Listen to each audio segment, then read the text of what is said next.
So this is a part of the show where we give you a sense of stories worth noting. Late into last night, Zimbabwe Republic Police raided the home of detained Zimbabwean journalist Hopewell Chin'ono. Now, he was arrested and charged with inciting public violence. Hopewell's reporting on alleged COVID-19 procurement fraud by the country's led to the country's health minister, in fact, being sacked, and that health minister is Obadiah Moyo, and his sacking took place last month. There's now talk of a new round of mass protests against the ruling party, that's the ZANU-PF, which led the country since 1980. A human rights lawyer, Doug Colcott, is part of the legal team representing Hopewell. He joins us now via Skype from the Zimbabwean capital of Harare. Doug, thanks for your time and welcome to the AM report. Now, Hopewell was arrested alongside opposition politician Jacob Ngarivume, and my understanding is that they're both at the same police station where you've been. Give us a sense of how they're doing and the conditions in which they're being kept. Yes, so that's correct. They're both being detained at Harare Central Police Station since yesterday morning. They're doing okay. They are in good spirits. I think they have the peace that comes from a clear conscience of knowing that they have done nothing wrong. But the conditions there are horrific. The police refused to allow the sanitization of the cells.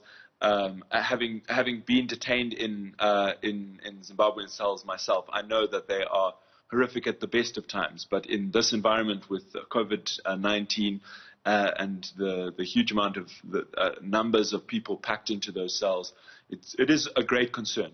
Thankfully, some members of the medical fraternity donated PPE to the two men, and so that should help with their protection.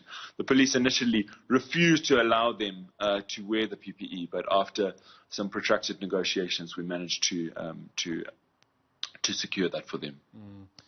Now, for better or for worse, the government in Zimbabwe is known for its overhanded response to dissent, right? In fact, after Hopewell was arrested, we've already seen all kinds of reactions coming from, I think, some ambassadors even within Zimbabwe. What made Hopewell's arrest lead to the type of outrage we're seeing, considering, like I mentioned, this is not the first time that the state has responded in this way to some journalists? True. I think this, as you say, this is not the first time this has happened. I think the build-up to this, Hopewell has been very instrumental in exposing a lot of corruption, particularly corruption, as you mentioned in your intro, directly related to COVID-19 procurement. And that has really touched on a raw nerve for people because our hospitals are in a dire state. Nurses are on strike because they're saying they don't have protective equipment. They're being exposed. They're barely being paid. And this is at a time where millions of dollars are literally being looted at the highest echelons of government, money which is meant to go towards our COVID-19 response.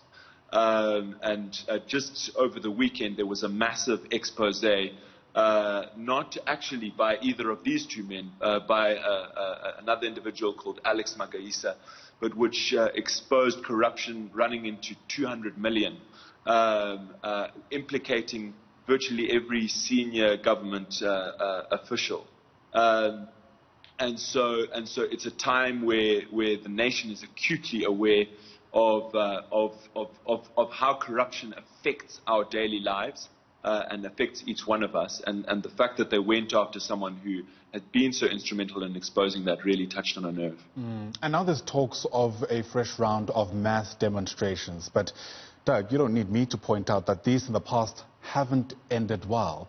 How, if in any way, are demonstrators planning to be a part of this going to protect themselves from the possibility sometimes of even death? You're right. Zimbabwe's regime has developed a reputation of extreme brutality, even in the face of peaceful protest. I think that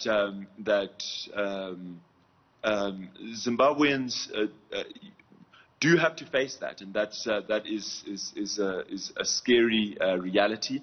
I think that where citizens do remain peaceful, even in the face of provocation, it has, at least in the past, there has been less state violence at times.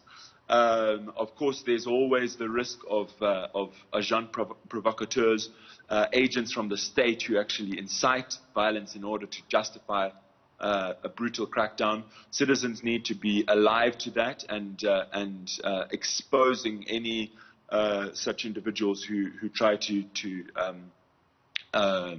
descend protests into violence. And I think that citizens need to be creative about how they demonstrate, especially in this COVID-19 era. We need to think beyond the traditional everyone go to one point and have a mass demonstration. There have been calls from a number of groups, including in Ngarivume, for decentralized protests in the townships, in the suburbs, so that that way it's much more dispersed and difficult for government to brutally crack down on in the way that we've seen in the past. You've made mention of an investigation that seems to implicate essentially every high-end government official. That suggests to me that the release of Hopewell and John, as well as, I guess, the sacking of the former health minister, Obadiah, is just the tip of the iceberg then. Oh, absolutely. The corruption in Zimbabwe is really on another level. I mean, just in the past year, this is I'm losing track, but the third major expose. The one before that was involved the looting of or the misappropriation of over 3 billion worth of agricultural products, support for the agricultural industry through a program called Command Agriculture, which was the president's flagship program for agriculture. This comes at a time as well where there is food insecurity, or which is a euphemism for hunger, for literally millions of Zimbabweans after the looting of those funds, all linked to essentially state capture. You know, our version of South Africa's Guptas is a cartel fronted in some ways by a man called Kuda Tagwire, with close links to the ruling party. He was called out as such by members of the ruling party's youth league, who were then sacked. So the corruption in Zimbabwe is really on an unprecedented scale at the moment, it seems. Yeah, and just a quick correction on my end. The opposition politician is Jacob, not John. I beg your pardon for that. I guess the big question then becomes where to from here insofar as the investigations are concerned. You as a human rights lawyer involved in, I imagine, multiple cases. Any confidence at all that there'll be even a semblance of justice? Look, we have to keep using what we have and fighting our best to try and secure bail for them. They'll likely appear for bail in the next day, or either today or tomorrow. We have seen a growing trend of magistrates in particular denying bail, even in meritorious cases for bail. I think as for the charges themselves, I would, even with the problematic justice system that we do have, I think that it would be very unlikely that they could be that those charges could be sustained, or that they would be convicted, because there really is absolutely nothing there. We answered to the charge sheet last night, and all that the government is relying on is a series of tweets.